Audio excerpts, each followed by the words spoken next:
can have charged him in a court of law. But you cannot just come and engage in a market talk here, in a serious house, on Ribombadi. For goodness sake, please, what a case in which Honorable Chirchir has been convicted or has been charged with an offense.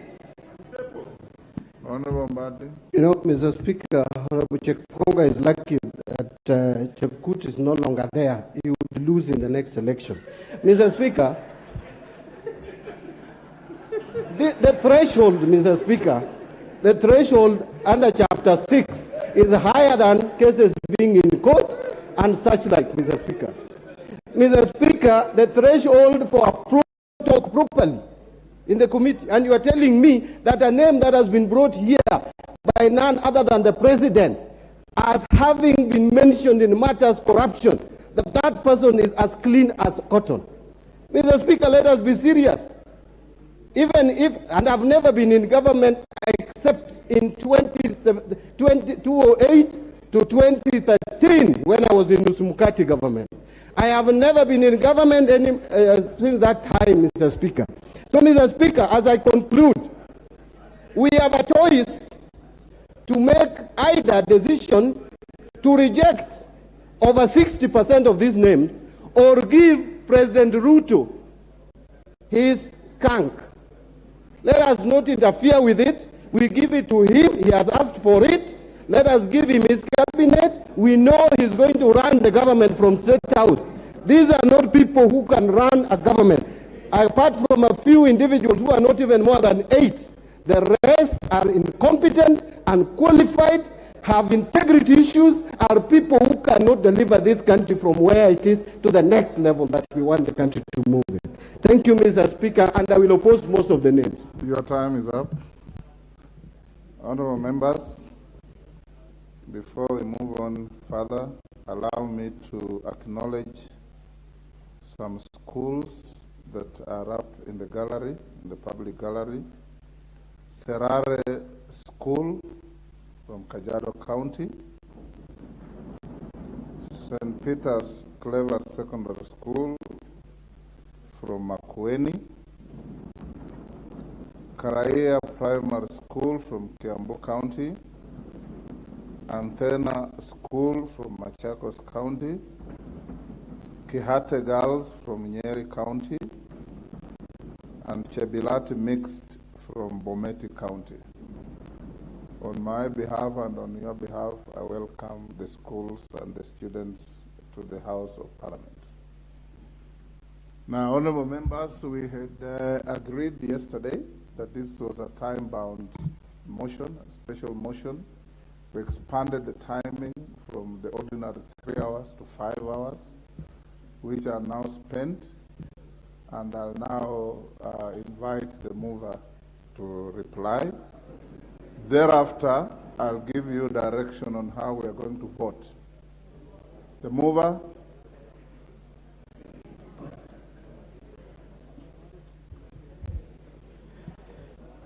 Thank you, Honorable Speaker. And before I reply, Honorable Speaker, since I have about 15 minutes, I wanted to donate a few minutes. Honorable Speaker, one to the Honorable Kangogo, at least 2 minutes each. The Honorable Wangwe, 2 minutes. The Honorable Abdul Mandera South, 2 minutes. The Honorable Faith Gitao, 2 minutes. And Honorable Sigei, 2 minutes. Can you repeat the names? Honorable Kyunjuri, 2 Majority. minutes. Can you repeat the names for my record? The Honorable Faith Gitao. You started with Kangogo. Yeah, Honorable Kangogo. Wangwe. Honorable Wangwe. 3. Honorable Abdul Mandera South. Honorable Faith Gitao. Honorable Sigei. And Honorable Kyunjuri. Wangwe is in Azimio. How many minutes are you donating to each one of them? Say 1.5 each. Okay. 1.5 each. Start with Kangogo. You have 1.5 minutes. Thank you, Mr. Speaker. Mr. Speaker, I want to take this opportunity first to thank the people of Marakwet East for giving me a third term. But two, Mr. Speaker, I want to support all the nominees by the President. Mr. Speaker, looking at the nominees, you can see that all the regions are represented, the gender balance is addressed, and Mr. Speaker, I want to congratulate the President for making sure that even those parts of the country which didn't devote to Kenya Kwanza are included in this government. Mr. Speaker, I also want to join other colleagues, members of Parliament who are here, who are in support of Penina Malonza. Mr. Speaker, I want to say all the nominees who are in that list are equal to their tasks. Mr. Speaker, I had some of our colleagues here who are accusing some of the nominees, especially Penina, and some of them even, they don't have the qualification the nominee has. Mr. Speaker, I want to support that we, as Kenya Kwanza, we support and empower women, Mr. Speaker. I want also to thank my Majority Leader for giving me these 2 minutes, Mr. Speaker, and also take this opportunity, Mr. Speaker, because I had not spoken in this 13th Parliament, to congratulate you for your election as our Speaker. Thank you. Wangwe.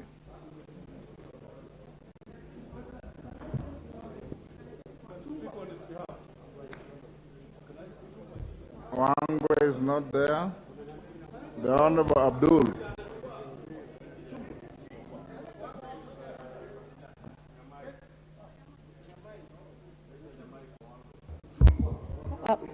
Chungo, you're out of order. Honorable Abdul. Thank you, Mr. Speaker, sir, for this opportunity. First of all, I'll take you from the rest of most of the honorable members to vouch for Honorable Malonza. I think it is not fair to subject her to a criteria which is not subjected to the rest of the nominees, and I think Honorable Malonza should be approved by this House as a nominee for tourism. Looking at the reports and looking at especially the general and sector-specific questions that was asked to some of the nominees, I also noted Honorable Duale perhaps was asked one of the most awkward questions, whether he will be conflicted in performing his role as a CS defense in case of insurgency of Al-Shabaab. I don't know why that specific question was raised to Honorable Duale, which subjected him to trying to prove his Kenyanness, that he is Kenyan first before and also a Somali by tribe. I think that was a very awkward question. And the question on paragraph 229 to Honorable Mutua, the nominee for Foreign and Diaspora Affairs, was a good one, especially on the plight of Kenyan migrants and workers. Time is up. Honorable Faith Gitau. Thank you, Honorable Speaker, for granting me this opportunity to offer my line of thoughts regarding the report as presented to this House by the Committee of Appointment. I want to congratulate this committee for professionalism portrayed during the vetting. Clearly, it could not have been done better. Well done, colleagues. I watched most of the vetting process, and I must say all nominees came out as pragmatists, very practical, very focused, and goal-oriented. They articulated very well. They are short. Your time is up. Honorable Sigei. You have 1.5 minutes. Use your time well. Mr. Speaker, sir, I want to first start by thanking you for giving me the opportunity to talk today. And secondly, I want to say I am privileged to talk here in front of my school, Chemilat from Bomet. They are here in the house, and I think they will take the message home. That's the guy talked in their presence. Secondly, Mr. Speaker, I want to mention these two things. Number one, I want to thank the committee for a good job done. Number two, I want to say that this house is not a court of law, and hence we wait for whatever is going to be done with the court so that we can discuss these issues. For now, I am proposing we pass all these nominees. And thirdly, I want to express my sympathy to Benina Malonza. I am a father, and I was shocked the way that lady was harassed. I want to say, even the family, I don't think they slept. So I said, Order, Honorable Sigei. That is not a statement of fact. Honorable Sigei, that is not a statement of fact. Nobody was harassed. The Speaker chaired the committee. The fact that people didn't answer questions properly doesn't mean it was harassment. Injury, it is over for you, Honorable Sigei. Thank you, Mr. Speaker. As you are aware, all of us, Mr. Speaker, are not yet settled because at the end of the day, we don't have substantive ministers. We need ministers where we know they are fully in office, where we can present our problems. Already there are so many problems facing this country. Like right now, the issue of drought. You don't know where to go and address because the president cannot be everywhere. The president alone cannot run this government. Mr. Speaker, I've been charged 17 times before I became a member of parliament, and all those cases, none of them could stand the test of time. Mr. Speaker, we cannot judge as members of parliament because we already judge out there, and we have to give people opportunity, Mr. Speaker, to be heard at any level, so that at least, Mr. Speaker, it is not about regimes that are going to judge us. If these people had been judged during the regime of Mwai Kibaki, then we can say there is a bit of fairness. Some of us have been taken through DCI 9 times, Mr. Speaker, left free, and even today none of our cases have ever been, we have never been charged, but 9 times dragged through the DCI offices. Mr. Speaker, it's not fair that members who are seated here, who knew how the regime that was there operated, can be sitting here. Time up. The mover. Thank you, Honorable Speaker. And Honorable Speaker, let me just take this opportunity, Honorable Speaker, to thank all the members. The Honorable Wango is bowing, but he's lost his opportunity. To thank all the members of this House, Honorable Speaker, for their very good contributions, and listening to all the contributions by many members, it's clear that the House, to a large extent, does agree with the committee in terms of the recommendations made, especially on the approvals. And Honorable Speaker, I've also had numerous members speak on the rejection, the one rejection, and the reservations that were expressed by the minority in their minority report, Honorable Speaker. And maybe just to pick up from where the Honorable Kinjuri has left, Honorable Speaker, it is indeed true that people have been charged in this country with crimes that they have not committed. And indeed, Honorable Speaker, besides being charged, there are people, and we've all witnessed in the last few weeks, people who have lost their lives out of actions of omission or commission by the former regime, Honorable Speaker. And we know what kind of country we are living in under the previous regime, Honorable Speaker. And therefore, I really want to implore on the House, as the Honorable Mwangi Kinjuri has said, that even himself, before he became minister, he had been charged numerous times.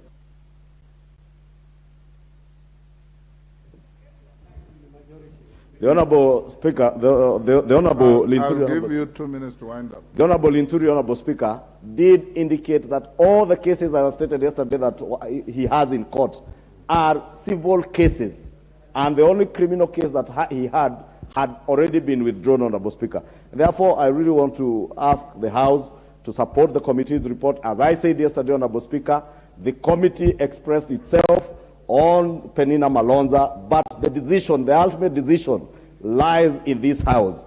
And Honorable Speaker, I really want to ask the House to make an informed decision based on the debate that has transpired here, Honorable Speaker, and the information that is already in your hands in the report. And with that, Honorable Speaker, I beg to reply and ask all members to, in a very bipartisan manner, support all these nominees to allow His Excellency the President to go ahead, swear them in, and form government so that they may start the work of serving the people of Kenya. We all went through a vigorous campaign, and our constituents are waiting for service from government. And we are all, I'm sure we're all going to be ready to hold to account all these cabinet secretaries once they are sworn in. Thank you, Honorable Speaker, and I beg to reply.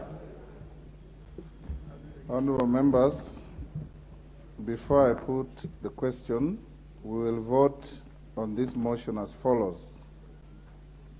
Once I put the question, you will vote on a voice vote on nominees numbers 1 to 21 as one vote.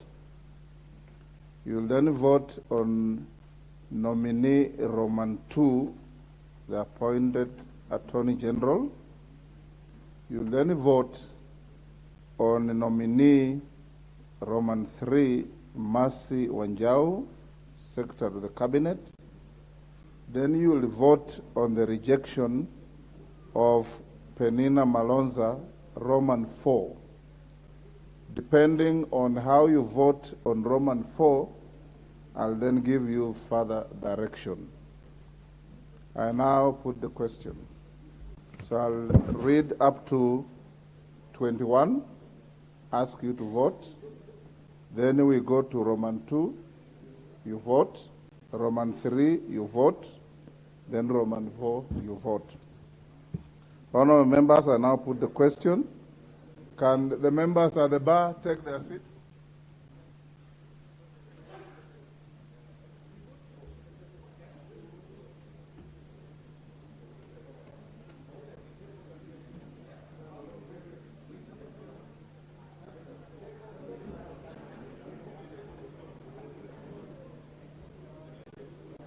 Members, take your seats quickly.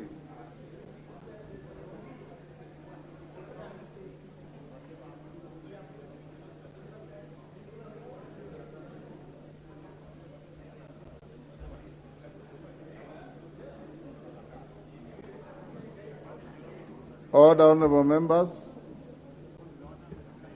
Order, honourable members. We'll now put the question.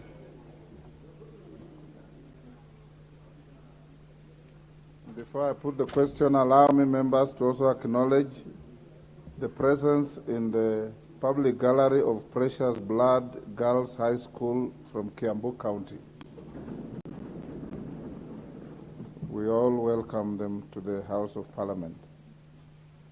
Honourable members, I now put the question that taking into consideration the findings of the Committee on Appointments in its first report on the vetting of nominees for approval as Cabinet Secretaries, the Secretary of the Cabinet and the Attorney General laid on the table of the House on Tuesday, October 24th, 2022, and pursuant to the provisions of Article 152.2, 154.2a, and 156.2 of the Constitution, and Sections 3 and 8 of the Public Appointments Parliamentary Approval Act 2011, this House, 1, approves the appointment of the following persons as Cabinet Secretaries.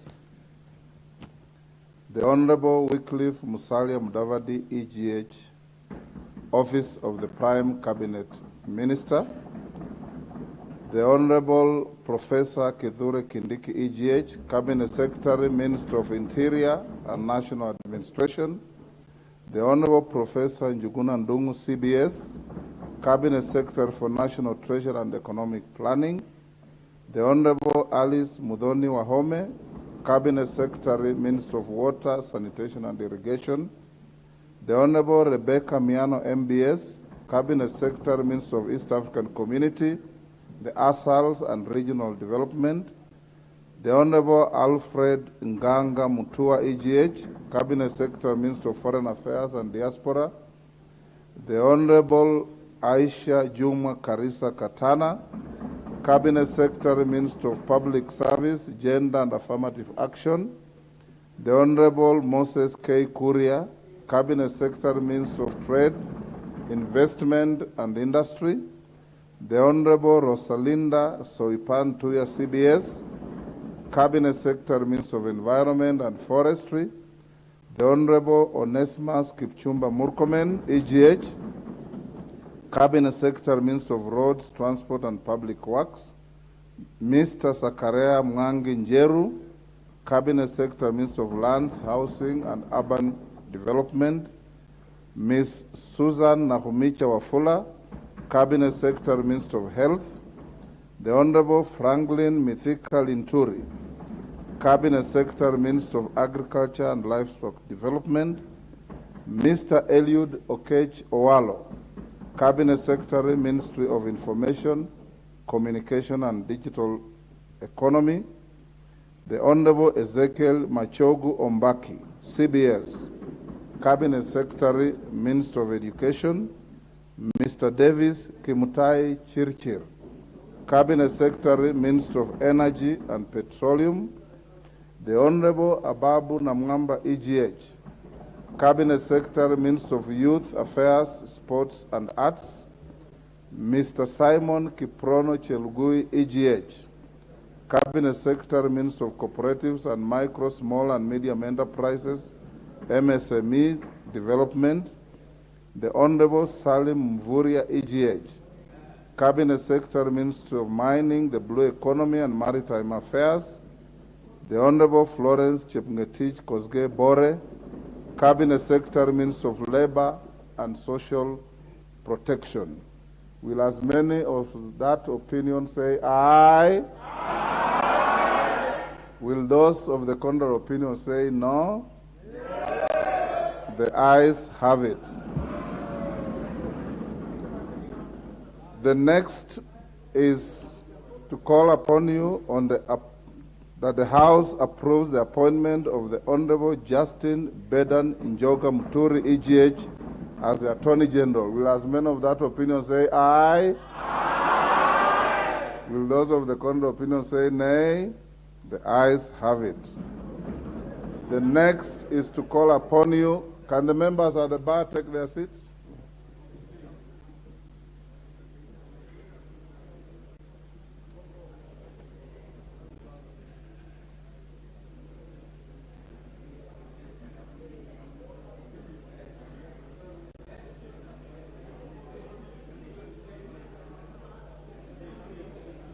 Order, honorable members. The next is to call upon the House that the House approves the appointment of Ms. Mercy Kiiru Wanjau. Order. The House approves the appointment of Ms. Mercy Kiiru Wanjau, CBS, as the Secretary of the Cabinet. As members of that opinion say aye. Will those of the contrary opinion say nay? Nay. The ayes have it. And the last vote, order, honorable members. The last vote is that the House rejects the appointment of the Honorable Penina Malonza, OGW, as the Cabinet Secretary for Tourism, Wildlife and Heritage. Will as members of that opinion say aye? Will those of the contrary opinion say nay? Nay. The nays have it.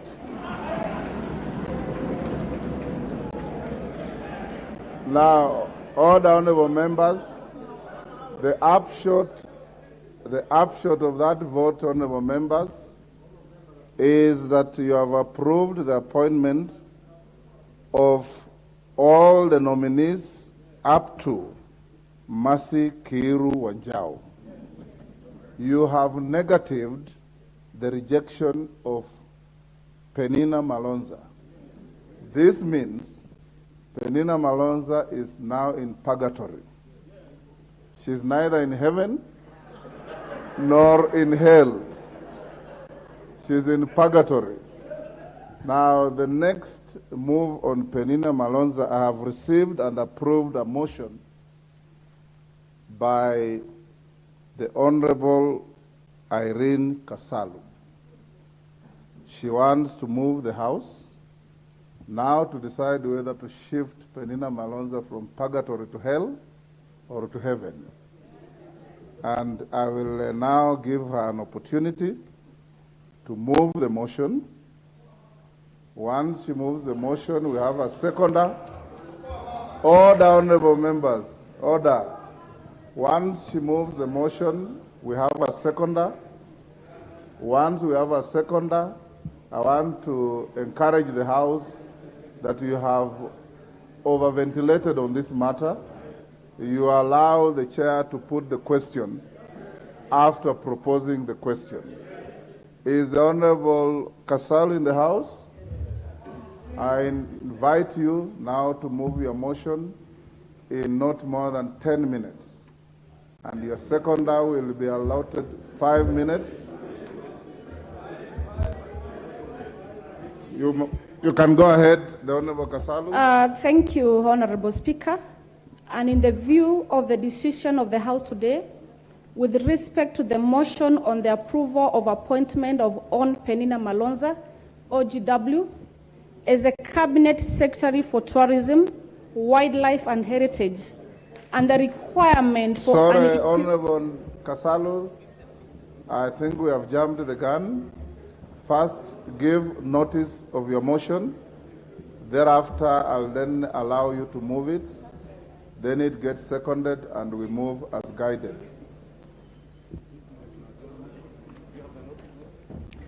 So first, give notice of the motion.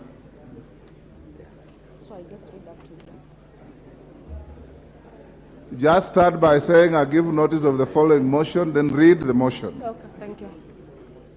Thank you, Honorable Speaker, and I give notice of motion for the approval of appointment of Hon. Penina Malonza, OGW, as the Cabinet Secretary for Tourism, Wildlife and Heritage. Yes. Thank you, Honorable Speaker. Honorable Kasalu, now you may proceed to...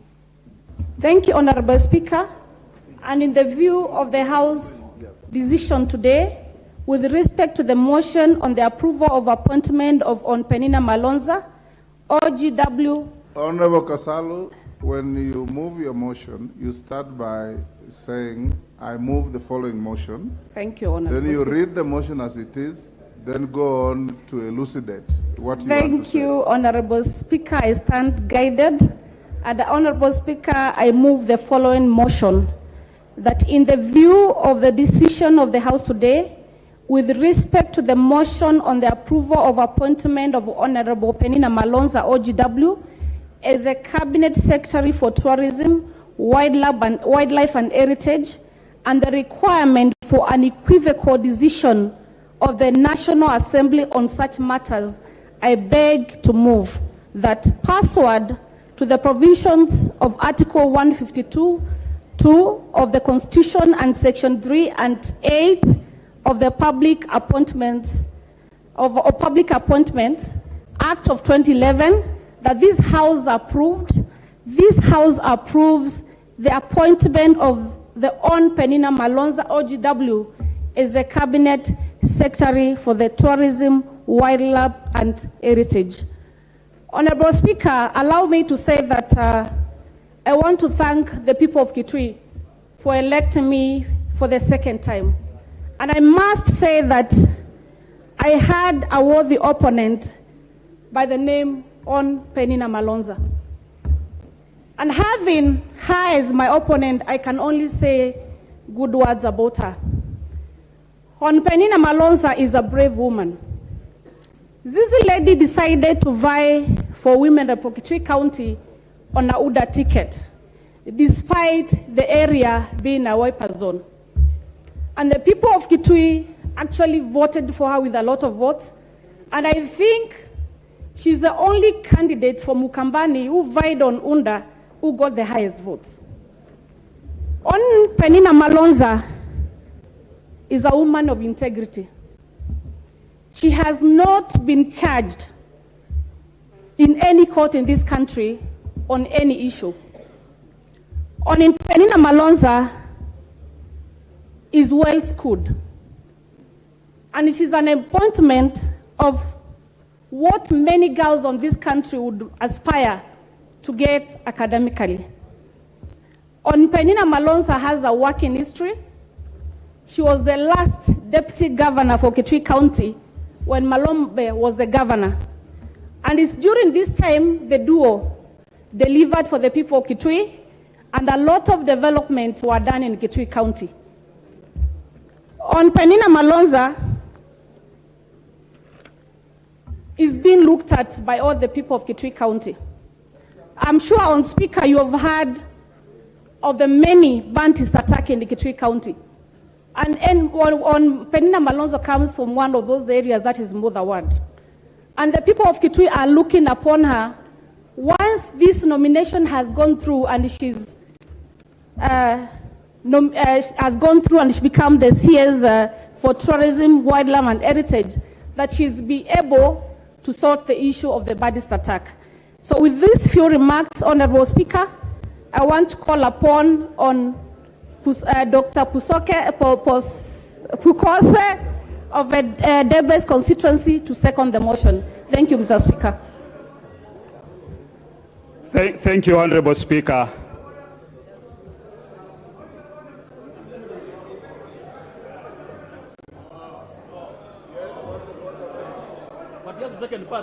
I second first before the point of order.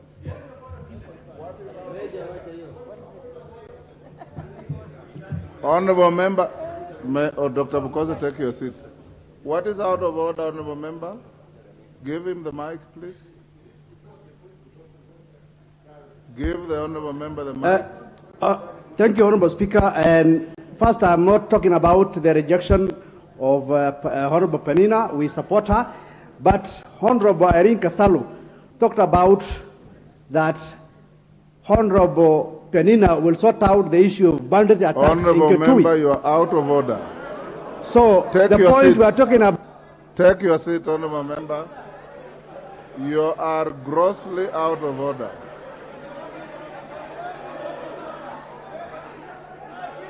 Honorable Dr. Bukose, you can proceed. Thank you, Honorable Speaker. Honorable Speaker, I stand to second Honorable the motion. Member, for order, Honorable Bukose, for avoidance of any such incidents in future, Honorable members, especially for our new colleagues, you stand on a point of order when a colleague is on the floor, on the feet, and has breached some standing order. Number two, I and the panelists of the Speaker's chair will, going forward, demand to know which standing order has been breached when you say point of order, so that you don't come under the guise of point of order and embark on a totally different misadventure. Thirdly, when you want to raise a point of order, the member against whom you are raising must still be on the floor. Once the member has left the floor, you cannot raise a point of order about what they were saying. Honorable Bukose, you have 5 minutes or less. Thank you, Honorable Speaker. Honorable Speaker, I stand to second the motion by Honorable Irene Kasalu on that this House approves the appointment of Penina Malonza as the Cabinet Secretary for Tourism, Wildlife, and Heritage. Honorable Speaker, today morning we were having a cup of tea and discussing with Honorable Nzengu, member for Mwingi North, among others. And at times you look at the Cabinet Secretary is supposed to be in charge of policy, not technical. And I asked the member, if you are bitten by a snake, where do you report? It's supposed to be you report to the police station, get a P3 form, then go and see a doctor. Once you've seen a doctor, the doctor feels the extent of your injuries. But I know many of you didn't know that. So we should not be able to ask, at times we ask so technical questions, but somebody with that level of education will be able to learn. Let's give this lady an opportunity to be able to deliver to this country as a cabinet secretary for tourism, wildlife, and national heritage. With those few remarks, Honorable Speaker, I second. Honorable members, I beg to propose the question that pursuant to the provisions of Article 152(2) of the Constitution and Sections 3 and 8 of the Public Appointments Parliamentary Approval Act 2011, this House approves the appointment of the Honorable Penina Malonza OGW as the Cabinet Secretary for Tourism, Wildlife and Heritage. I will now put the question,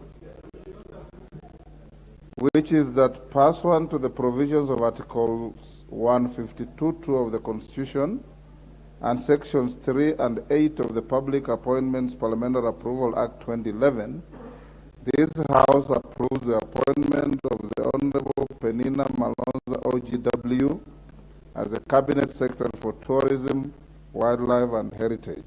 As members of that opinion say aye. Will those of the contrary opinion say nay? The ayes have it. Next order. Will now, honorable members, go back to the motion of the member for Lurambi, the Honorable Titus Hamala. You had moved your motion. Now we want your seconder. Who is your seconder? In fact, Mudenyo. alikuwa amemove, eh? Okay. Rachel.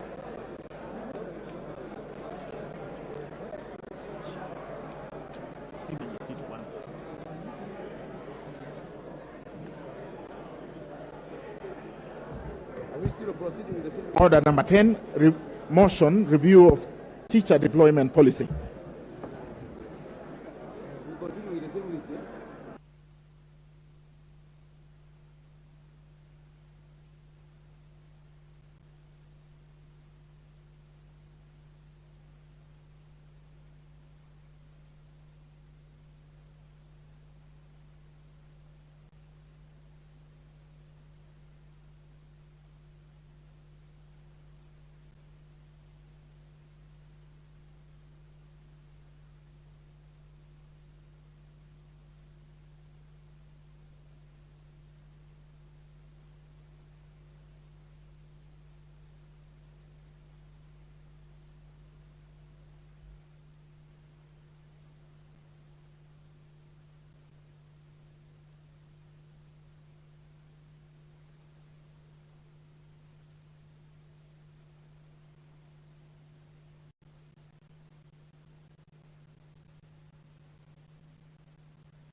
Honorable members, we shall proceed to the business of the House.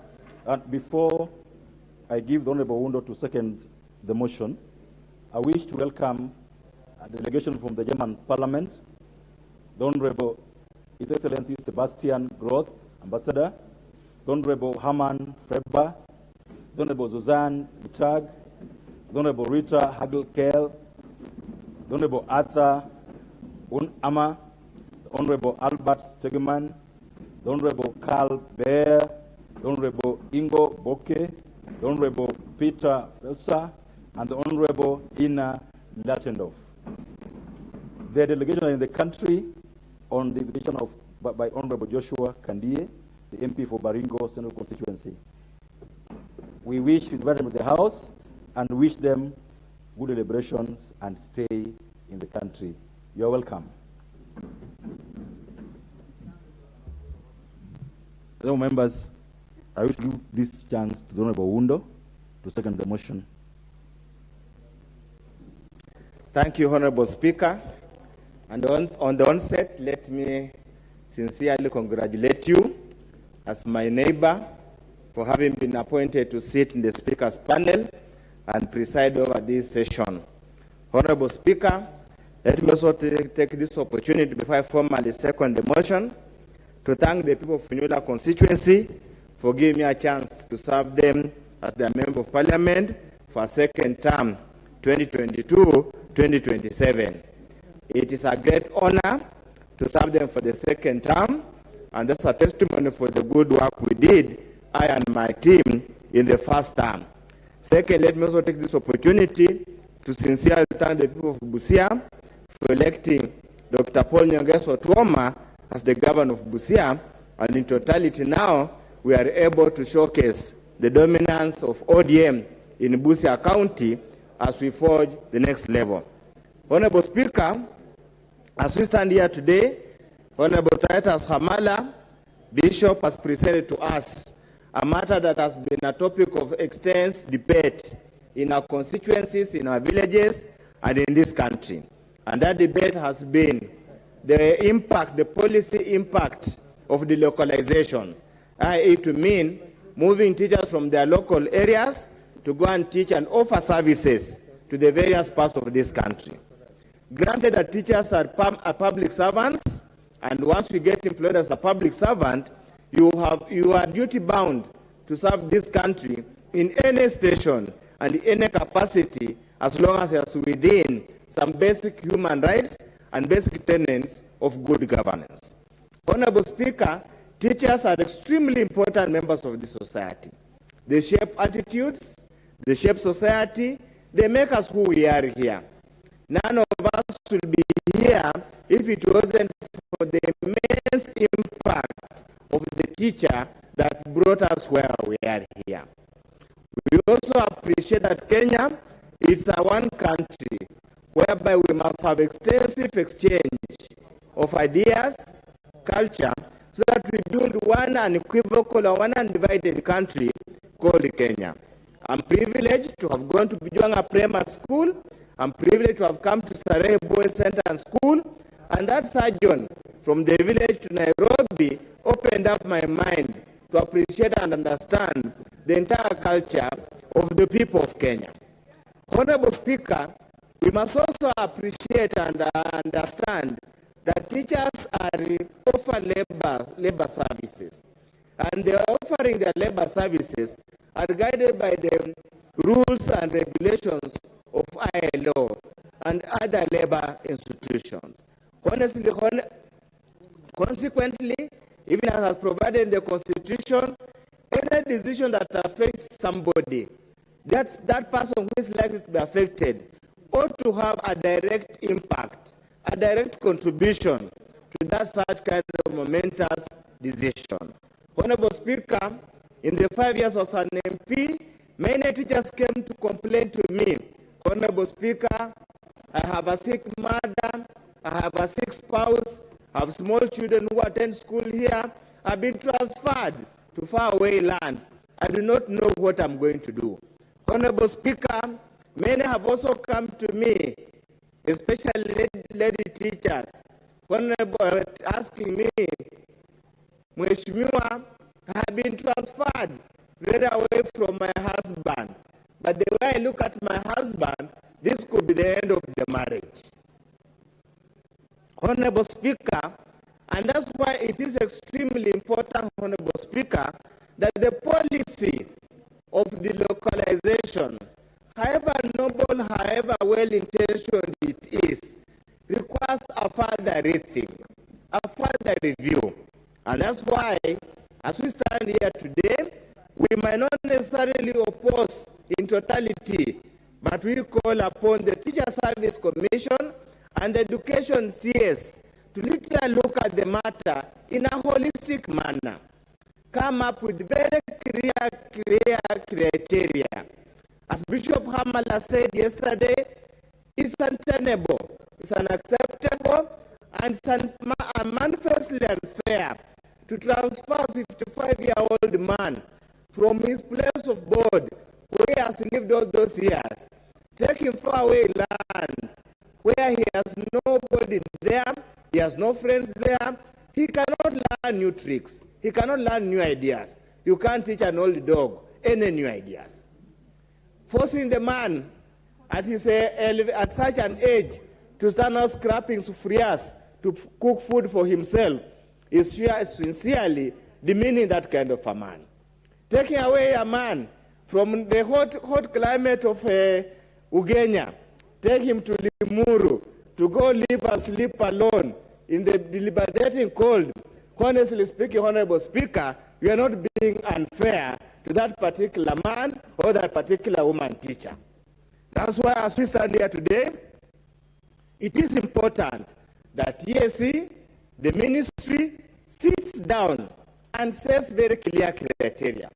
Where I sit, Honorable Speaker, if the ministry and TSC cared to ask, would essentially request that after a certain age, there shouldn't be such kind of harsh transfers. Those transfers should only start, the localization should only apply to the new teachers that are coming into service. A newly graduate should be allowed to explore this country. A new graduate should be allowed to know other places, learn other cultures. A new graduate should be able to interact and also learn something new, just like they do in the police services and the civil services. As you tend towards retirement, you are taken closer home where you can be taken care of. You are taken closer home where you can learn how to live with the people. Because once you retire, you require those villagers, you require those relatives, you require those high school friends. So in that score, Honorable Speaker, I support and I hope the new CS, having been a DC in Busia, understands the administrative issues, will address this particular issue. I stand to second. Thank you.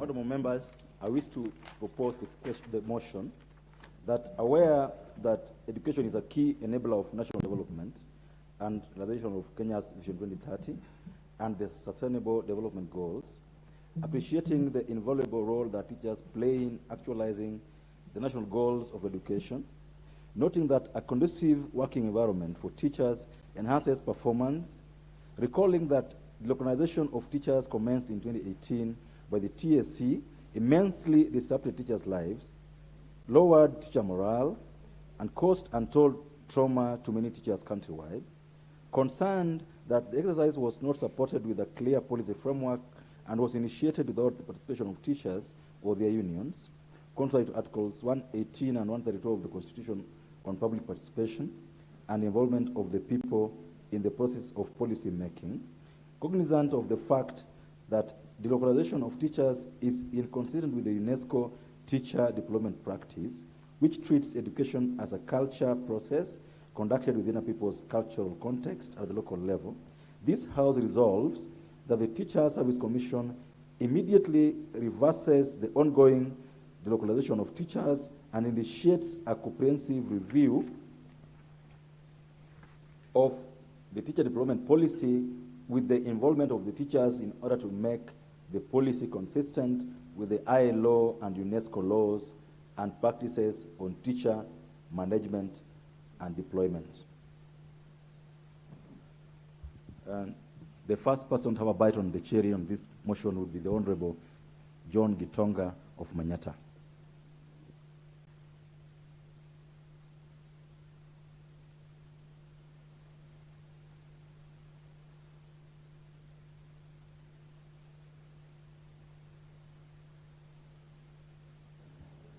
Thank you, Honorable Speaker. I stand to support this motion. First, I would like to say and congratulate the member, Honorable Titus Hamala, MP, for coming up with this motion at the right time, especially when we are constituting a new government. Honorable Speaker, we are aware that we have just passed the whole list of CSs. Among them is a CS for education. I would like to say that myself, and I always tell everybody that I'm a product of teachers. If it were not for teachers, Gitonga Mukunji would not be here in this house today. I'm also a son-in-law to teachers. And, Honorable Speaker, this issue of transfer of teachers is a controversial issue. Whenever we agree that the ministry, the TSC, can take the teacher to any part of this country, regardless of the pain that that family will go through, it is a sad state. I would like to say that it is important we put in policy that is going to guide the issue of delocalization of teachers. There should be a comprehensive consultation, public participation, and inclusion when it comes to the issue of delocalization of teachers. I have had myself, in my few months of being an MP, a lot of phone calls from teachers in my constituency requesting me they would like a transfer back to their constituency of birth, where their family is. Honorable Speaker, that means that this process of delocalization of teachers has been misused. We have had even people who fall out with principals being transferred as a way of punishing them. Honorable Speaker, we have to put it right for the sake of our teachers. We have in mind that even the payment in terms of handship allowances for our lovely teachers that are holding our children and the children of this country, Honorable Speaker, they are paid peanuts. This assembly should stand firm on protecting and ensuring that our teachers feel they have an assembly that thinks of them. Honorable Speaker, I'm saying this having in mind the crisis we have of shortage of teachers. Areas like Northeastern, Honorable Speaker, and many areas of this country suffer from lack of teachers in some schools. It is the high point the government tries to improve this profession. It is a high time we hire more teachers, and I'm happy, Honorable Speaker, that the government and the President announced a while back that in January is going to do a serious recruitment of new teachers so that we can have our institutions having enough teachers to teach them. The secondary schools, especially the day secondary schools, and Honorable Speaker, I believe, and in my own opinion, that the future of education in this country, especially secondary schools, lies in our day schools. Those are schools that mostly you'll find no school with more than 10 teachers. And then you find some of the teachers are teaching more than 10 subjects because of the fact that there are very few. Honorable Speaker, I would like to have this motion, and while we are constituting this policy, we should have a comprehensive look at the staffing of our schools so that we can have everybody, anybody who takes a kid to school, being happy that there are teachers that are going to teach them and ensure that they are okay. Honorable Speaker, while we are talking about the localization of teachers, we need to have a consideration and ensure that when a teacher is transferred, if he is not comfortable with that, he should have a good channel to be able to say no. And he should have a chance to be heard. So I would like to contribute and say I support this motion. And Honorable Speaker, I'll continue contributing to ensure our schools are well equipped, our teachers are happy, so that we continue having a country that is going to have people who are going to school. Thank you, Mr. Speaker. Well done, thank you. This chance now goes to the Honorable Mugambi Rindikiri of Buuri. Thank you, Mr. Speaker, for this opportunity to contribute to this motion by Honorable Titus Kamala. I think it has come the right time, Mr. Speaker. But before I do that, I want to congratulate you, Speaker, for your elevation to the Speaker's panel. And I know you fit, and I know you perform. Mr. Speaker, this issue of delocalization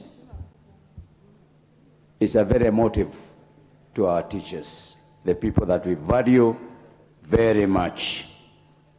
Mr. Speaker, I remember the first time delocalization came. It came and was seen as a disciplinary action by TSC. Because in my constituency body, the people who are targeted were the teacher leaders the ones who are members of NAT, the ones who are members of KEMSHA, and those are the ones that were transferred. We did not view it as part of the TSC business of doing things, and from that perspective, I strongly feel that we need a policy. Mr. Speaker, TSC has become headquarters, TSC headquarters has become an animal by itself.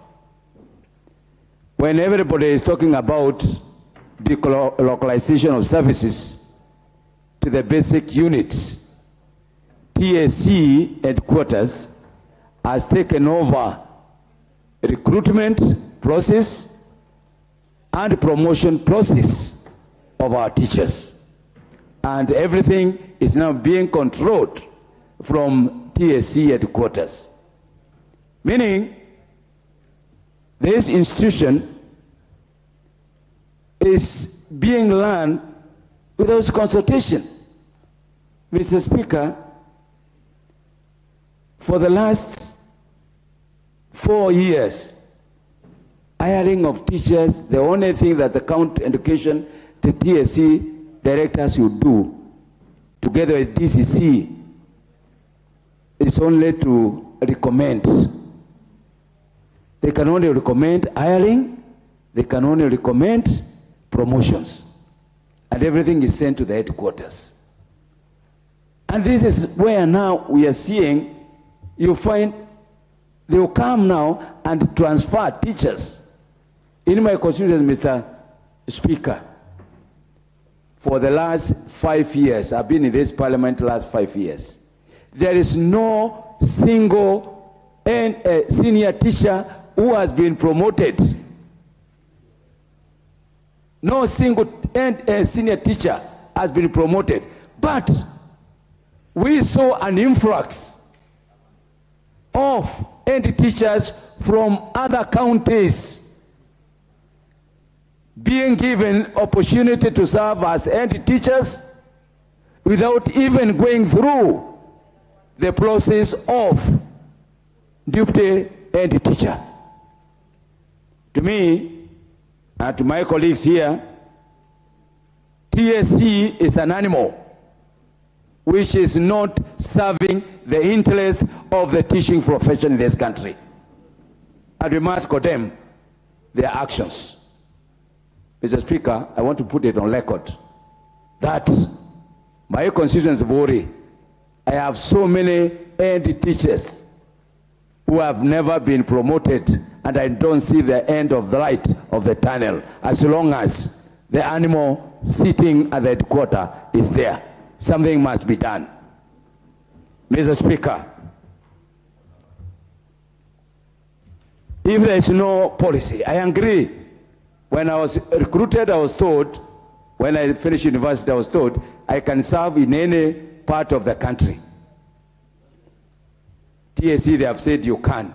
But you have no policy to determine. If you tell me I'm going to serve as an head teacher for 10 years in this school, then why do you delocalize me after 3 years? Mr. Speaker, we really need to be serious with education in this country. And the TSC is always in conflict with the ministry. It has assumed powers that it can do things without public participation. And this has happened particularly the current secretary of TSC, Madam Mrs. Macharia, operating alone in an ivory tower up there. They don't come to the counties, they don't come to schools. We have so many cases of non-performing teachers. And the TSC does not come to find out exactly what is happening. Instead, they'll transfer the teacher to Kambani from Meru, the coldest part of this country. Mr. Speaker, I think it's the time that we seek education in this country seriously. very seriously. We need an interactive opportunity between our teachers and our children. I have nothing against somebody coming from Northeastern to come and teach in our schools, but you can't have all the teachers from one place in my local school. How are these people going to interact with the children? Mr. Speaker, if you study the history of education in Finland, you will find a very serious feeding program which is blended by teaching professionals. Mr. Speaker, there are so many teachers who have done degrees. There are many teachers in primary schools who have done masters, and some of them are pursuing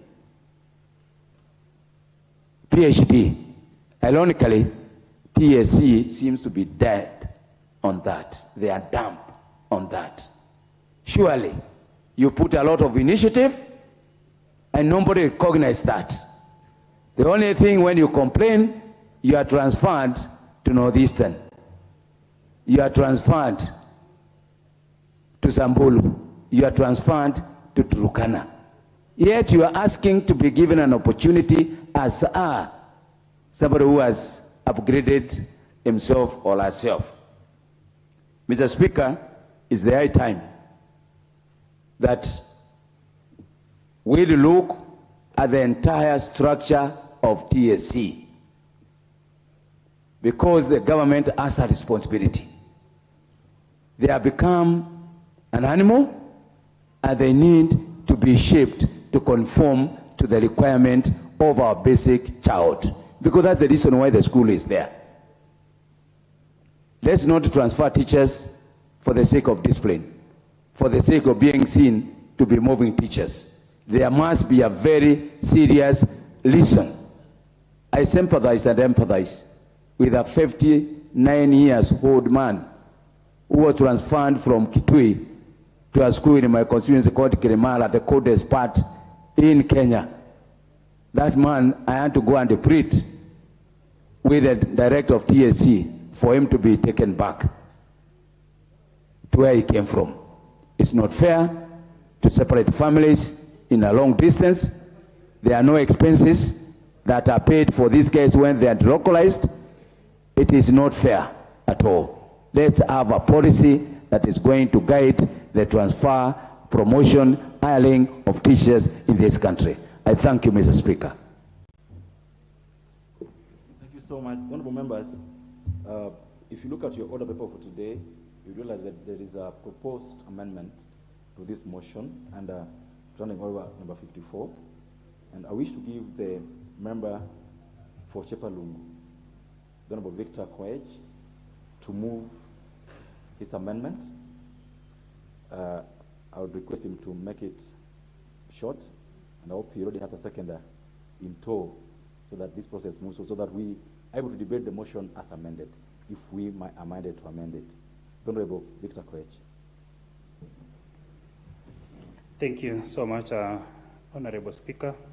I intend to move an amendment to this particular motion by the Honorable Member, Honorable Titus. Motion on review of teacher policy, or on teacher deployment policy. I wish to move the following amendment, that now the motion be amended by rearranging the resolution of the motion as follows.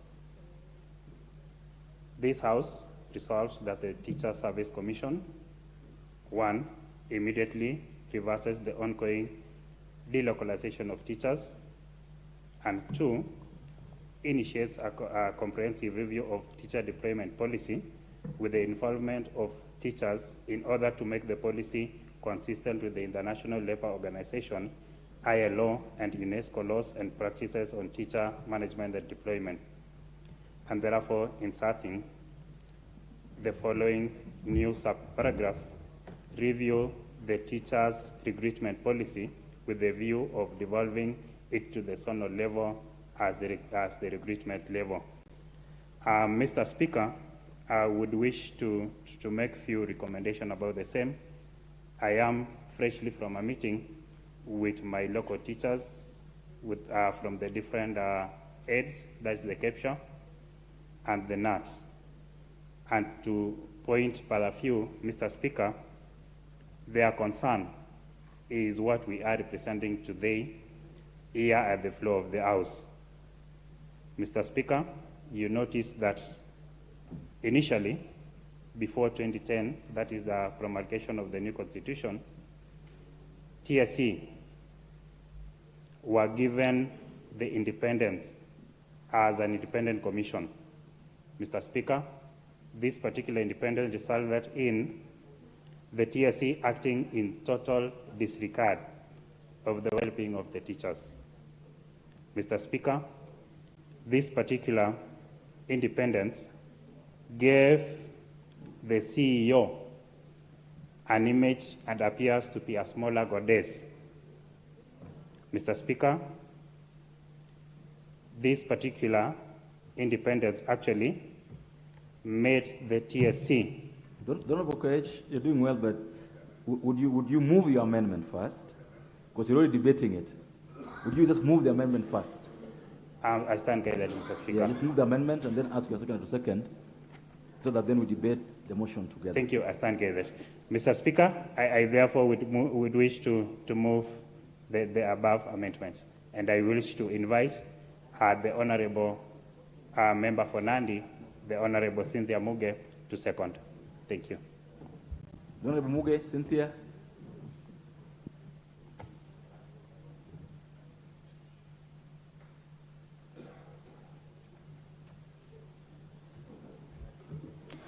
Thank you, Honorable Speaker.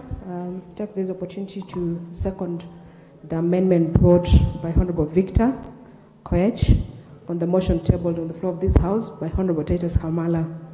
Honorable Speaker, like he has stated, that particular amendment is important to this motion, Honorable Speaker, so that the policy is looked at holistically and we are able to take back the issues that has been entrenched into the TSC. Honorable Speaker, if you remember very well, Nancy Macharia, when people were looking and talking about devolution and devolving functions and money to the smallest units, she was busy re-centralizing the recruitment of teachers. Honorable Speaker, it's not only unfair, but it also doesn't serve this country. Those teachers that we're talking about are people who actually carry the aspirations of this country. They're the people who actually deal with our children each and every day. If you force them, Honorable Speaker, and you place them in places that they cannot survive using decentralization and all those kind of things, Honorable Speaker, it is not going to work. So, Honorable Speaker, I support the amendment and I also support the whole motion altogether. Thank you, Honorable Speaker. Remember,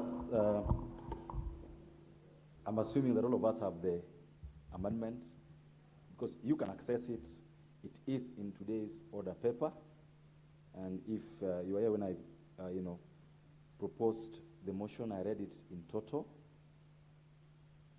I would now like to propose that the House adopts the amendments as moved by the Honorable Victor Koech. If that's a mood of the House, I put the question that the motion by the Honorable Hamala be amended as proposed by the Honorable Victor Koech. Will as many of that opinion say aye? Aye. And will as many of contrary opinion say nay? Thank you so much. The amendment is carried.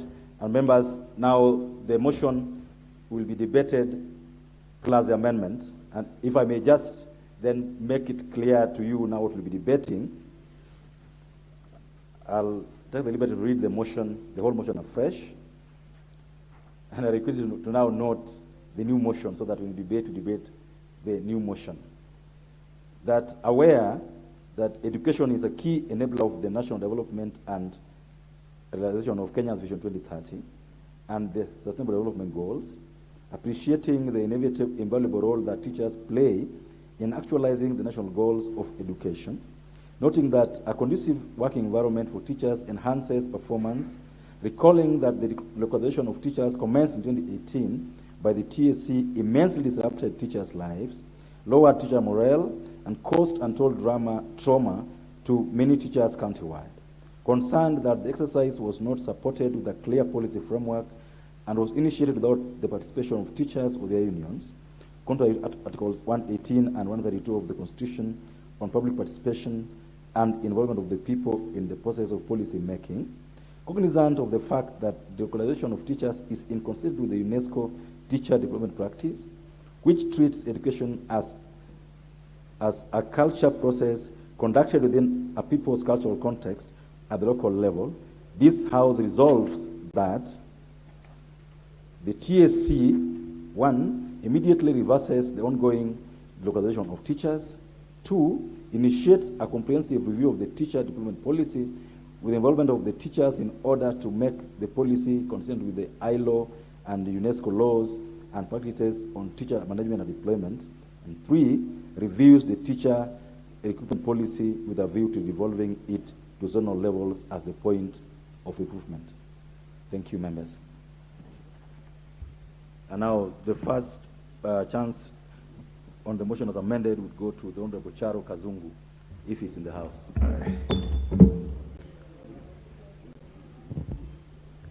Okay, thank you. Thank you very much, Mr. Speaker. I want to take this opportunity, first of all, to congratulate the men and women who have been approved here today, this morning, to serve in the cabinet. More particularly, I want to congratulate Honorable Aisha Jungwa, who comes from my own Kilifi County. She has demonstrated that if you work hard in this country, then the sky is the lower limit. She has come from a very adversarial background, but the good thing is that she has made it, and now she's serving in one of the highest offices in this country. She is an inspiration to a lot of girls from Kilifi County, and I know many are going to learn from her. Now, if I come to the motion, I want to say I support this motion on delocalization. It is very true that many teachers have suffered because they have been taken to far-flung areas without their consent. I come from Kilifi County, and I know of teachers who used to teach in Ganze, but they were taken to far-flung areas like Tana River, to Lamu, and Kwale. These teachers had very young families, but they had to leave them behind because TSC will not listen to them. I know of a teacher in Ganze who was transferred or who was delocalized to Tana River. This teacher was sickly. He was suffering from diabetes and high blood pressure. He did his best to talk to TSC to cancel the transfer, but TSC wouldn't listen. I'm sorry to say in this house that we lost the life of this teacher. It is a very sad situation, and I want to say that TSC did not give this delocalization issue a lot of thought. It was done haphazardly, and it has broken so many marriages. It has affected so many teachers. So I support the motion by Honorable Hamala and also the amendment by Honorable Victor from Chepalungu. I think TSC needs to reverse most of these transfers that they have done, especially for those who are willing. Mr. Speaker, I am married to a teacher myself. And my wife has served in the same job grade for many years.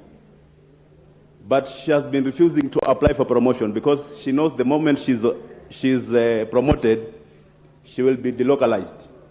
She will have to leave her family, which is still very young, to go and serve in far-flung areas. But this is not the cry of my wife alone. I think this is the cry of many teachers in this country. They have to serve in the same areas because they know once they start looking for transfers, they'll be taken to areas where they don't wish to serve in. Another issue that has been affecting teachers in Ganze, especially, Ganze is a hardship area, and teachers have been getting hardship allowances. Though it is not enough, but we can say at least in Ganze, they are getting these allowances. But it has been a cry of other civil servants. There are those civil servants who serve in the Ministry of Education, but they're not teachers. They are serving in these same hardship areas, but they're not getting hardship. Only teachers are getting hardship allowance. So I've been told, I've talked to a lot of these civil servants, and it has been their prayer that when the teachers are getting hardship allowances, let the other staff who are working in the Ministry of Education also to get the hardship allowance. And this should also apply to other civil servants that are working in these hardship areas, including the police. Mr. Speaker, the issue of TSC not being responsive to the issue of teachers, I think it is open knowledge. Everyone knows about it, especially those who have been in the teaching profession. It is high time now this TSC is restructured to be accommodative and to listen to the plight of many of the teachers. Teaching is a noble profession, and we know we are here. All of us are here because we are product of teachers. But teachers have been suffering, and the employer has not been listening to their cries. It is hoped that this House is going to come with a good policy, with a clear policy that is going to make TSC look into the plight of teachers and serve them at their best. Thank you, Mr. Speaker, for according this opportunity, and I donate the rest of my time to the House. Thank you. Honourable Member.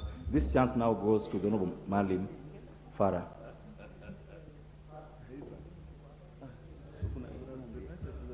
Thank you. Next time.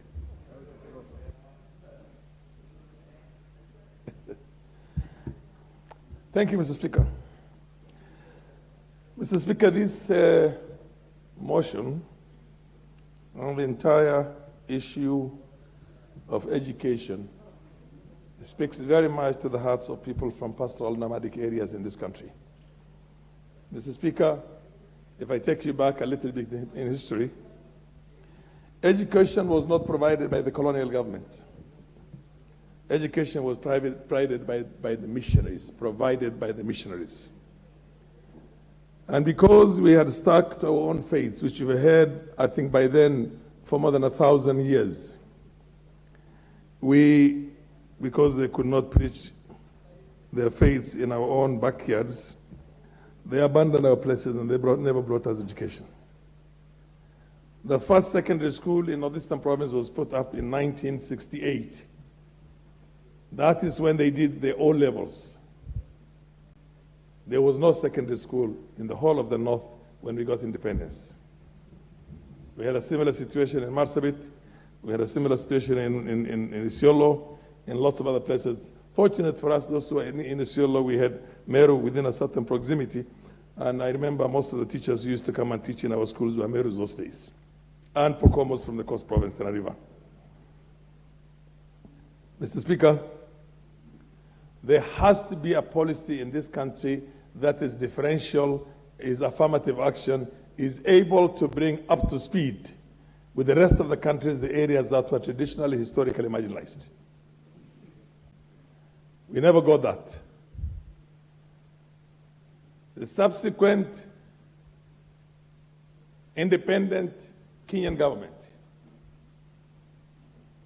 with Prime Minister Jomo Kenyatta at the helm those days, concentrated on high potential areas to provide education to. The last 10 years, slightly less than 10 years, we had something that can only be equated to a genocide of the mind.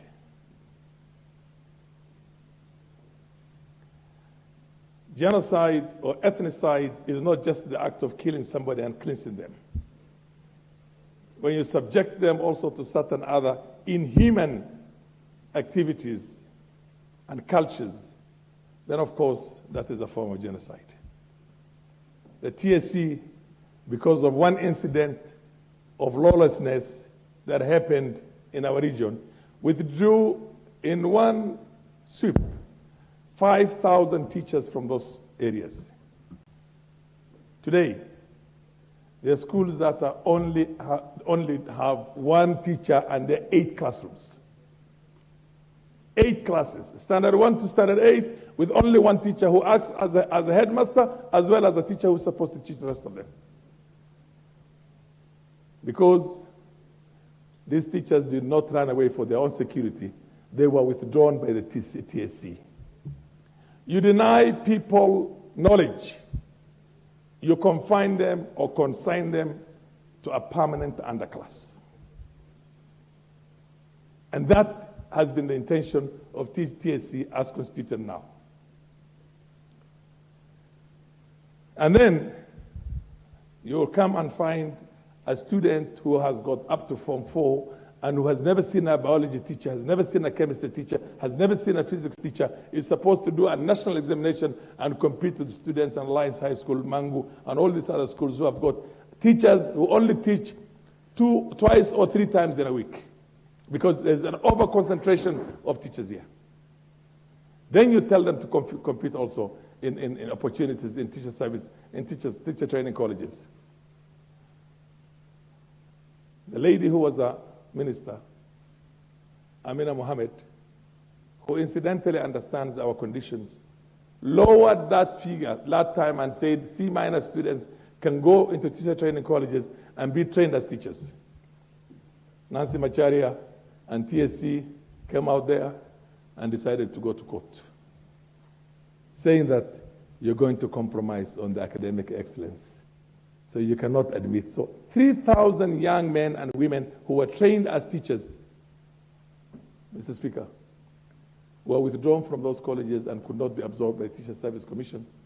And other teachers from other regions could not come and teach in our place because she says there's insecurity in that place. Mr. Speaker, I am somebody who grew up soon after independence. And I know what discrimination is. I know what nepotism is. Because I remember in 1978, 38 A-level streams were approved by the Ministry of Education. And 34 of them were coming from one region. The rest of the country only boasted 4. We need to have a country that's united. We need to have a country where every Kenyan feels proud being Kenyan and understands and does not have any hard feelings because a section, under the leadership of a section, then nepotism, tribalism, ethnicity, regionalism was exercised on him or her.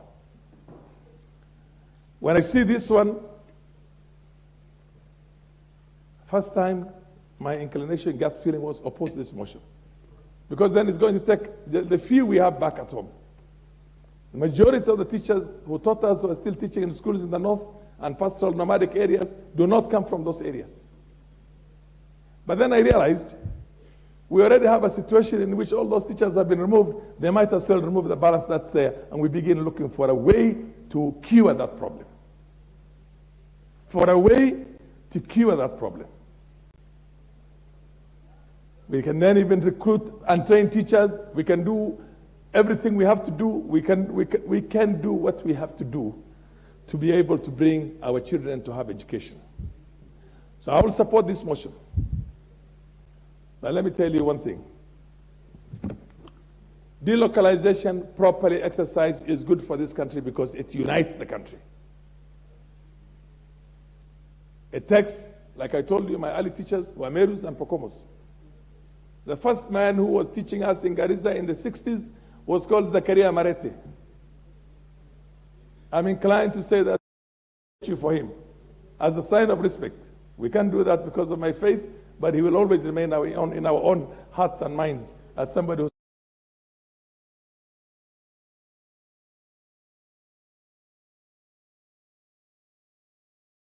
the way to unite this country is to inculcate in the minds and the hearts of Kenyans at that young age that they belong to one identity. I went to a national school myself. And I remember how it was like. I relate to everybody who was with me in that school right now. Many of them have passed on since. Many of them are living as brothers and sisters. Brothers. It was a boys' school. So it's important and very good for us to integrate the country.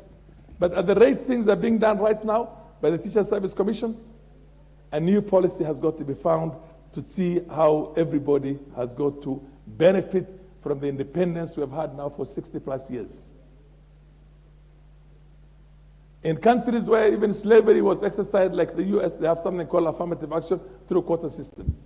I did pass a motion myself of affirmative action through quota systems in this parliament in 1993. And one institution that immediately implemented it was the Kenyan Medical Training College. Mr. Speaker, I hope I still have time. And I'll give you one thing. You cannot say equal opportunity, equal merit when there's no equal opportunity in education. Mr. Speaker, for the benefit of members of parliament much younger than me, and who are not in the 7th parliament, I was one of the youngest those days in the 7th parliament. The motion got the support of both sides of the country, of the aisle, the divide. And at that time, I was in the opposition. The only member of parliament from the north who was in the opposition. But I got support from both sides. Very, very difficult task those days for an opposition member of parliament's motion to be supported by the government side. But everybody's heart was felt when I told them, this year we admitted only one student from the schools in Northeastern Province into our national universities here. Your time is up. For all days' sake and for being a member of the panel, give me a few minutes, 5 more minutes, please.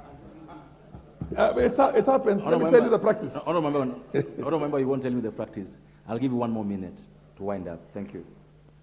Mr. Speaker, I remember doing this myself, but anyway, if I... No, we'll give you 1 more minute. I don't remember to wind up.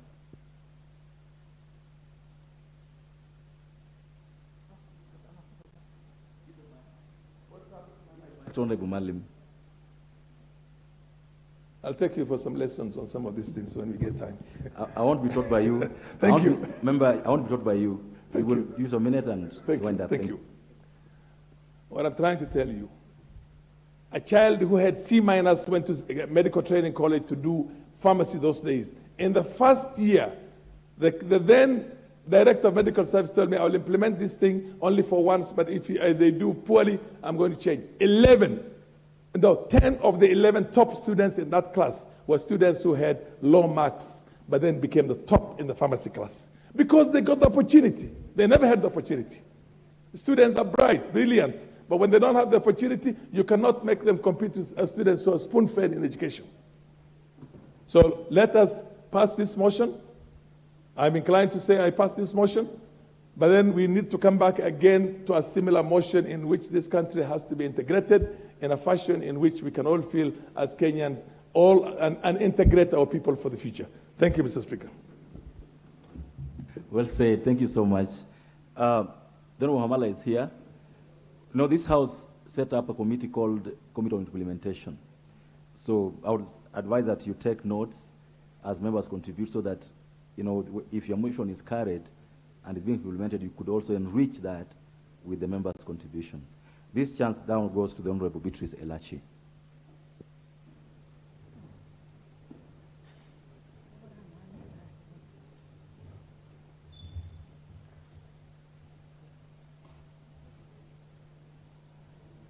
Thank you, Mr. Speaker. First of all, I just want to appreciate and congratulate you to sitting in the Speaker's panel, to have that privilege. You are a member who has been in this House and contributed so immensely into the development of our country. Having said that, Mr. Speaker, I stand to support this motion, a motion that I know every teacher, wherever they are looking at us, Mr. Speaker, and wondering why did we decide to really politicize everything in our country, especially things that are under social, education, health. We find ourselves every time so politicized that we want to make our country look a country that we are not one in one.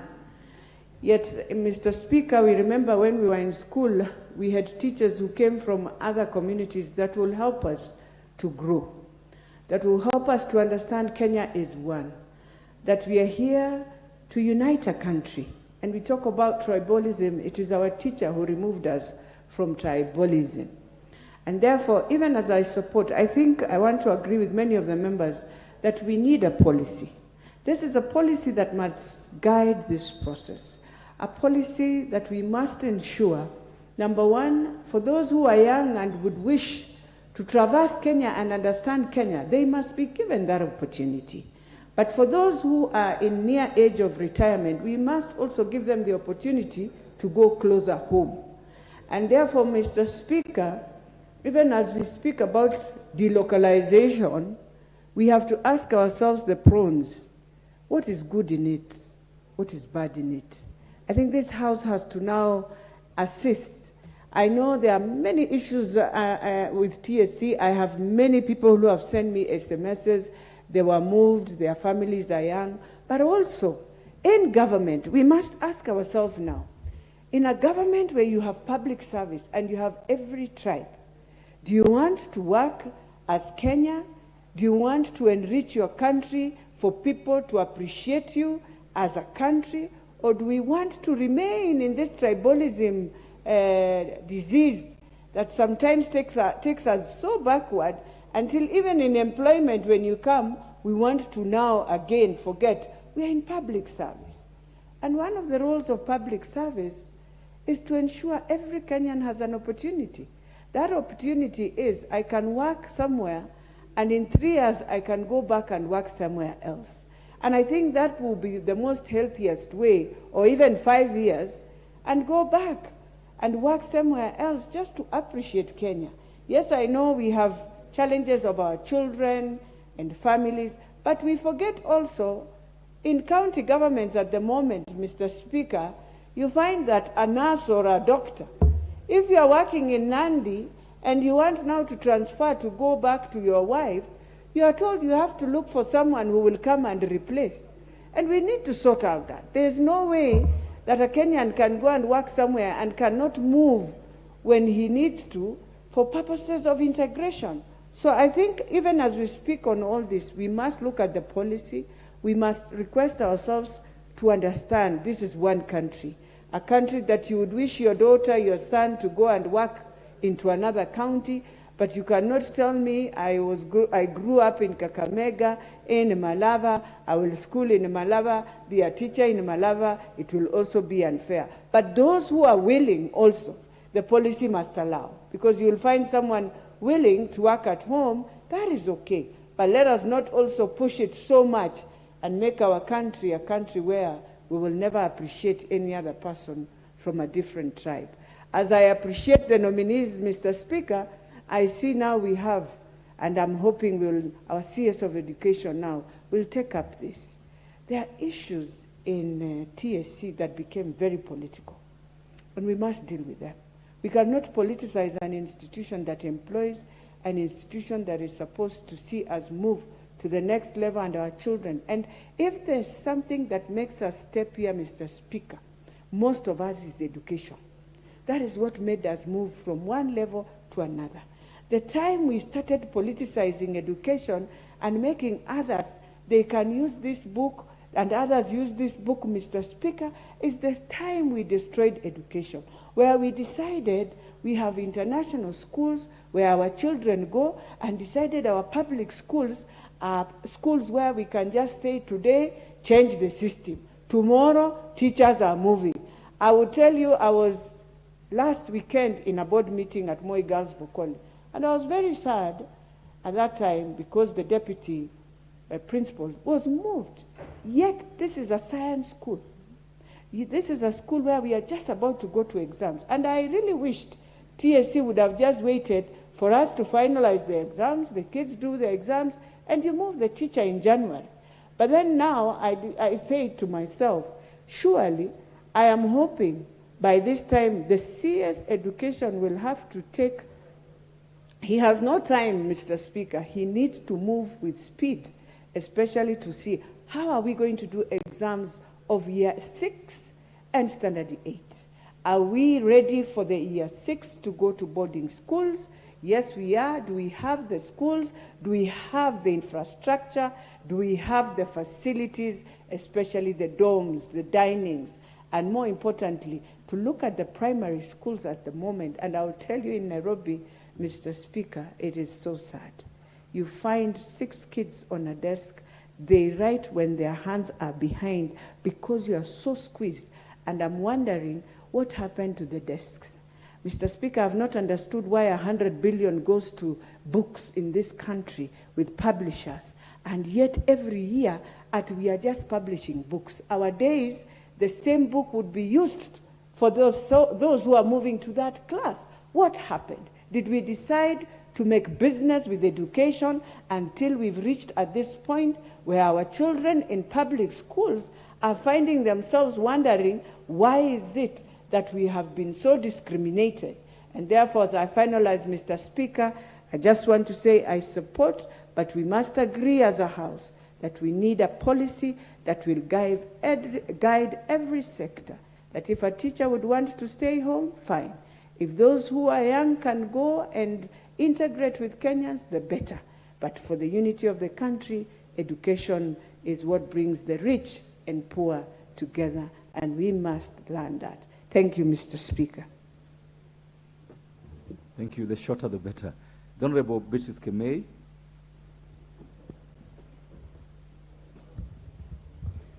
Okay, thank you, Mr. Speaker. I want to start by congratulating you for sitting in the Speaker's panel. I know you are equal to the task. I listened to you debate yesterday, and I was so impressed. Secondly, Mr. Speaker, and I've seen we have visitors around, and when we are debating on teachers, I'm sure this is normal. I've been a teacher for 20 years plus, and today, as we discuss and debate on deployment or delocalization of teachers, it is something that is very close to my heart because I've been in the sector. Maybe to start with, Mr. Speaker, I want to support the people who brought the motion on board. It is very, very, very important. And over the years, Mr. Speaker, TSC has worked, I don't know how to express, but the point is that they are not doing as expected. Why am I saying so? During our days, when we were asking for transfer, like for me, I asked for transfer to come from Kericho to Nairobi, where I taught for over 12 years or 13 years. It was not very easy, but that is just asking for a transfer. And I also realized that many other teachers were asking for transfer from one place to another, just to join their families or for many other reasons. It was not very easy, Mr. Speaker, but at the moment, what I can say is that TSC, when they started this delocalization, many teachers have been affected in the sense that looking at the age of some of them and being told to move from one county to another, it brought so many problems. Teachers from my county have actually been complaining. You look at the teachers, they are stressed. Some of them have got mental issues now. And looking at some of them, their pay slips cannot even hold. So in this case, delocalization and deployment of teachers, to me, as we discuss, should be considered and considered with a policy. Kenya Kwanza, when the president signed a charter with the teachers for that matter, the point that was clear is that for delocalization, it should happen to the new people, those who are newly employed, and I do support that one. But the people who have stayed in the profession for many years and then being told to move, these men being told to move to another county, they have not been cooking for themselves, their families have been cooking for them, or their wives for that case. It affects them seriously. And I want to say that That one should be looked into consideration and ask a teacher. Those who are willing to move can actually be allowed to move, but those who are not willing, they shouldn't. And especially if they are moving on promotion, I would say it is noble, because some teachers can be promoted, but the station where they are, and maybe the county where they are, there is no space. And if they are willing to move to another county, that one, I would say it is out of their choice. So, Mr. Speaker, I would say that some teachers have responsibilities. Some of them are taking care of old parents. Some of them are taking care of many other people in the society, knowing that teachers are the people they are looked upon in the society. So for this case, Mr. Speaker, I would say this delocalization will do them no good. And Mr. Speaker, some communities are hostile to outsiders. They are used to maybe teachers from their communities and from their locality. So a teacher being moved to such places, Mr. Speaker, when they move there, they are actually stressed and they may not be received well, and this one will also affect their performance and the performance of the students. Mr. Speaker, I would also say that when teachers, some teachers actually teach in hardship areas and they get some hardship allowances, but when they are moved, some of them are moved to areas which are not hardship areas, and therefore there is no hardship allowance, and maybe they have actually engaged their pay slips. This one, Mr. Speaker, will affect the teachers seriously. And you see, TSC does not give notice to these teachers. So some of them have their pay slips being negative, and that one is not good for them and even for the rest of the community. Maybe to add on that, Mr. Speaker, you will realize that some schools don't have facilities, especially those ones at the primary schools. They don't have houses for the teachers, and even the locality, they are just small centers. So asking a teacher, not even primary alone, even secondary school teachers, asking a teacher to move to such places, Mr. Speaker, with no facilities, we are doing harm to such teachers. Being asked to go and live in mud houses, for that matter, because there are no facilities, no electricity, no water.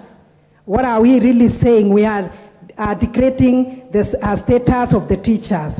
Mr. Speaker, I would also say that when it comes to the localization, I know of some field officers or some county directors and the like who want to settle scores, and even some principals and head teachers, they want to settle scores, and they would want to give out the names of teachers they are not agreeing with.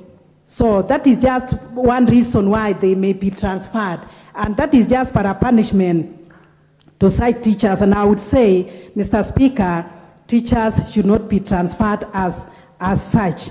And you will realize that, Mr. Speaker, transferring teachers leads to family breakups. I know of cases, Mr. Speaker, even where I come from, where somebody has gone to marry a second wife, not out of willingness, but because they didn't have anybody to cook for them and to stay with. And the family back home is suffering, Mr. Speaker. So to me, teachers should be allowed to live or to work and to teach where they are best, they like it best, and more so where they are more comfortable. I would also say, Mr. Speaker, that the TSC should fashion a system where teachers' remuneration is a tandem with academic qualifications, where one works. If it is in primary, I would say that they should be paid equivalent to their qualifications. If it is in high school, it should be the same, or even in post-primary, Mr. Speaker. So that in this case, we have so many primary school teachers who have also attained degrees, but they are still remaining in that place. I think something should be done with the TSC, and I believe the new CS now will have to look around and put things in order, Mr. Speaker. I would also ask the Ministry of Education to develop structures in all schools equally so that it can attract good student population. Why am I saying this, Mr. Speaker? Many teachers would want to teach in schools with good structures, where also performance is good, leaving out the schools which are upcoming, and this one will actually affect most of these coming up schools. So I would say this, the ministry should put up structures.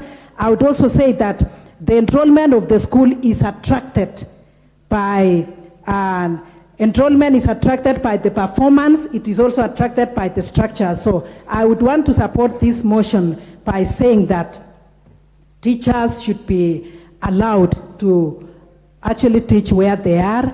And once more, I want to congratulate all the nominees and thank this House for the job well done. Some of them were teachers. For example, Honorable Florence Pore, who is my predecessor. She's been a teacher, and now she's been approved as a CS. So once more, Mr. Speaker, I am saying that teachers should be allowed to teach where they are, and TSC should take it seriously to look at the issues and the matters of the teachers. Thank you, Mr. Speaker.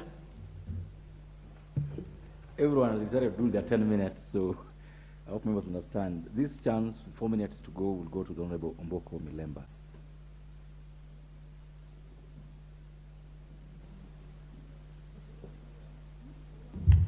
Thank you, Honorable Speaker, for this chance, even if it's 4 minutes, but I hope I'll get some small addition later on.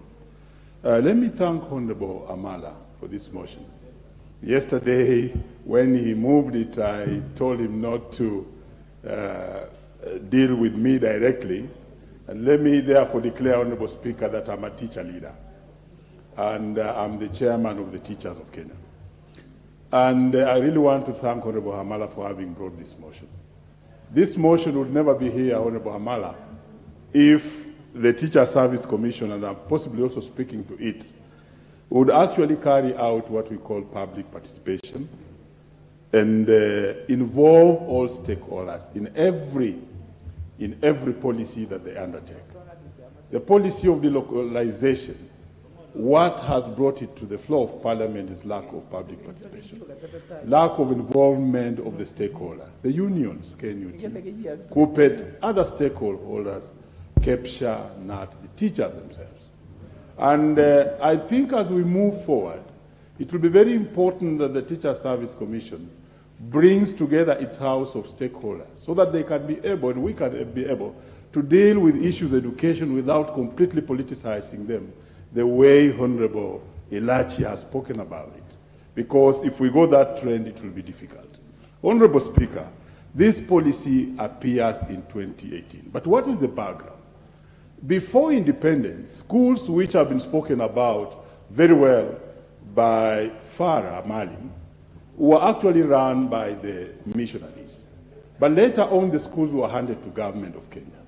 And that is how the Teachers Service Commission was therefore formed around 1967 to come and distribute these teachers to those schools.